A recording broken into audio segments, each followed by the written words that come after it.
Hello everyone, I welcome you to this session on kexec based bootloaders and fast rebooting. We are going to talk about the relevant implementation details and discuss some pain points. Hi, I'm Bhupesh Sharma and I work with Red Hat, and I hope you are taking good care of yourself and your family during these trying times. So let's get started. Okay, a bit about myself. I work with Red Hat as a part of the kernel team. This is my snap from the last in-person OSFC conference in 2019. Happy days, right? So bootloaders and Linux kernel interest me. I contribute to several upstream open source projects like Linux kernel, bootloaders like EFI and U-boot. And recently I've also started contributing to the user space utilities like kexec tools, make them file. I also co-maintain the crash utility upstream. Right. So today we are going to talk about the kexec. So kexec, the what and the how. Then we are going to discuss a bit about some of the existing kexec based bootloaders.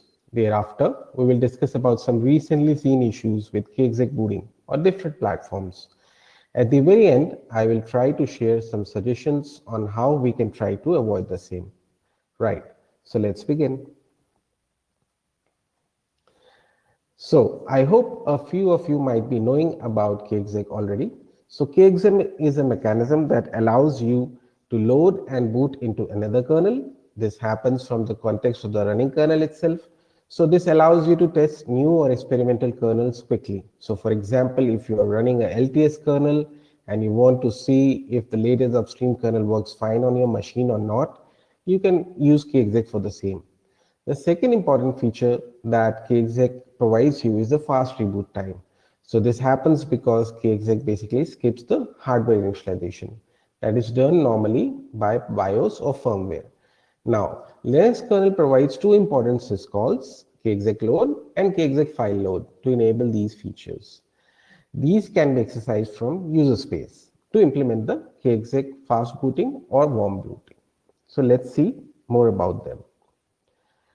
There are two important kernel config options also that you must know about to enable kexec properly. These are config kexec and config kexec file. Kexec is currently supported on various architectures, for example, x86, PowerPC, both the big Indian version as well as the little Indian version, S390 and S390X, that is the IBM Z series, ARM 32-bit and ARM 64-bit. You will notice here that RISC-V support is still a work in progress. Now let's dig a bit deep into how kexec works. So how kexec works is a two-step process. So it requires running both kernel as well as user space and requires support in both. In kernel space, the kexec file and kexec file load syscall provide support for loading a new kernel into the memory, whereas the reboot syscall allows rebooting into the newly loaded kernel. Notice that the parameter that is passed to reboot is actually different. This is Linux reboot command kexec. So this differentiates the kexec reboot from the normal reboot case, which can be, let's say, initiated from a shutdown -r command. In user space, the kexec tool package provides you with the kexec utility. So this kexec utility, what it does, let's talk more about that in the next slide. So in the user space, what happens is again a two-step process. So using the kexec utility with -l flag, that is the load flag, you can load the desired kernel from the context of the currently running kernel. You can also specify the initramfs image that you want to load, and you can also modify the boot args that are being passed to the kexec kernel. In my opinion, the safest option is to just use the same boot args as the currently running kernel, just to make sure that you don't land up into any surprises when you boot the kexec kernel. Now, using the kexec kernel with the kexec utility with the -e flag, you can boot into the new kernel. If need be, you can actually unload the loaded kernel also using the -u flag with the kexec command. Now, moving further, let's see the several open source Linux bootloaders that are currently supported, that are currently available, and which use kexec under the hood. So basically, I have listed a few of the popular ones here. I'm sure you might be aware of one or some of these and you might be using them already. So these are Linux boot, Petit boot, kexec boot, and kboot. You can find more information about each of these on their respective home pages, but if you want, you can just write a simple shell or a bash script to perform a similar operation. That is, you just need to bundle the kexec minus load, that is loading the kernel, and kexec minus e, which is rebooting into the new kernel commands into the shell script or the bash script that you are going to use. Okay, so let's talk a bit about some potential issues. So now we come to the interesting part. So when we were recently exercising the AWS instances with kexec, we ran into some kexec booting related issues on them. So I'm sharing an example of the AWS EC2 instances here, but similar issues can be seen on other platforms as well. So for example, we recently came across issues with random crashes. So these are seen when the kexec kernel is booting up. I have added some snaps from the bug reports of the same seen on OpenSUSE and RHEL platforms. So let's see what actually caused this and what can be the possible workarounds. So let's consider that there are some DMA capable hardware devices on our machine. These can be a SATA disk or a PCI based NIC card or a SCSI drive. Now, to handle such a hardware, the kernel would provide some DMA capable low level drivers, which are responsible for routing the DMA transfers to the system RAM, as shown in this slide. So basically, the DMA transactions that are coming from the hardware, the kernel driver is actually preparing some DMA descriptors for them, and it is passing on the data to the system RAM. Now, let's see what happens from a point of view of kexec.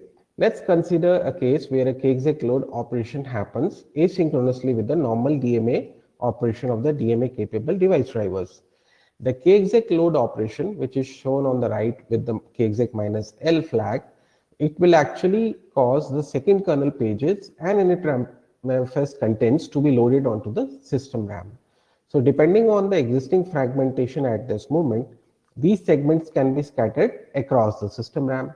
So as you can see, the bands in the yellow indicate the pages that are belonging to the second kernel or the init ramfs contents, whereas the red bands indicate the DMA descriptors or the DMA data that is being written by the DMA capable driver into the system RAM. So let's see what happens further. Now, let's see what happens when we do a kexec reboot. So a kexec reboot call from the user space will eventually land up in the kernel space via the reboot syscall. So this will internally call the kernel kexec function. Finally, in the calling hierarchy, the device shutdown function will be called, and this will call the shutdown callback of each device to shut it down gracefully.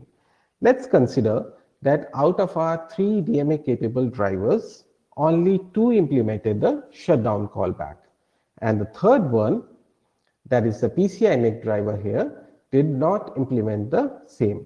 Now what happens here is that it will continue to serve the DMA descriptors that are available in the driver's DMA queue, and there is a possible chance of this DMA transfer causing a corruption in the second kernel pages, which are present on the system RAM.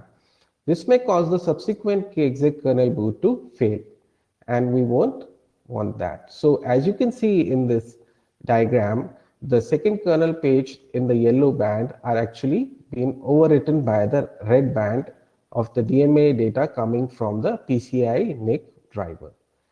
Now let's see how we can actually see these kind of problems. So like I shared in with the example of the AWS EC2 instance, this may happen ever so randomly. So every kexec boot might not be affected because of the possible data corruption on the system RAM, and thus the resulting kexec boot failure can be completely random in nature and hence very difficult to debug. So what are the possible pain points? So now let's discuss a bit about them. So as we know, most Linux-based bootloaders currently use kexec under the hood. So they assume that kexec is fail-free or fail-safe. However, as we just noticed, kexec kernel boot can also fail at times, and these can be random. So this can lead to a scenario where the machine is no longer bootable, and we need several debug cycles to debug such possible random failures. One of the simplest reason can be a missing shutdown callback in the underlying DMA driver. So what can be possible workarounds? So there are some suggestions that I would like to share.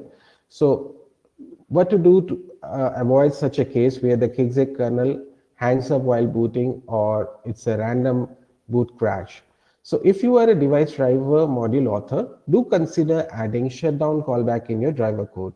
This should clean up any pending DMA transactions before we boot into the kexec kernel.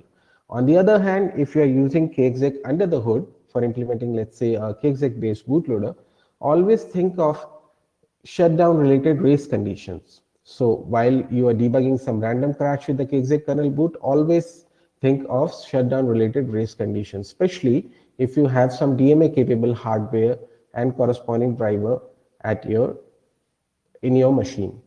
So here is an example of an important fix done for the AHCI SATA driver by Prabhakar. So as you can notice from the red bands, the shutdown call that was missing for the AHCI SATA driver was added. And as you can see from the JIT commit message, since the shutdown function was not earlier implemented, the DMA and the interrupt subsystem remained alive for the ATA subsystem, causing corruption when the kexec kernel started booting. Let's see another example. So for example, let's see this particular fix, which actually is a fix done for the LPFC SCSI driver. Here also we have added the shutdown callback in the SCSI driver. So usually the shutdown callback will replicate most of the functionality that is done in the remove method of a driver to gracefully shut down the device so that any pending DMA transactions, any pending interrupts can be completely cleaned up before we actually switch to the context of the kexec kernel. Now, what are the possible next steps and how you can help and how you can contribute more to the open source? So basically, if you are seeing any kexec related failures on your machine, do help us and report them onto the kexec mailing list. I have added the address of the kexec mailing list here in the slide. And there are several kind experts there who might be able to help you. They might be able to help you with root causing the issue and also how to debug that particular issue. Also, as we already looked in slides before, complex kexec failures can be actually related to a simple case of missing shutdown callback in your DMA capable driver. So always make sure to implement those. And lastly, add more debugging capabilities to your kexec based bootloader. That is, if you can get console logs from the kexec kernel, these are pretty useful in debugging any potential issues. Also, make sure that when you are booting the kexec kernel, you pass the same boot args to the kexec kernel that are working with the primary kernel. This is just to make sure that the failure are not caused by any boot args that you have newly introduced into the kexec kernel. So with that, we come to the end of this session. I hope you had a good time listening to this talk, and I'm open for any questions that you might have. Thanks a lot.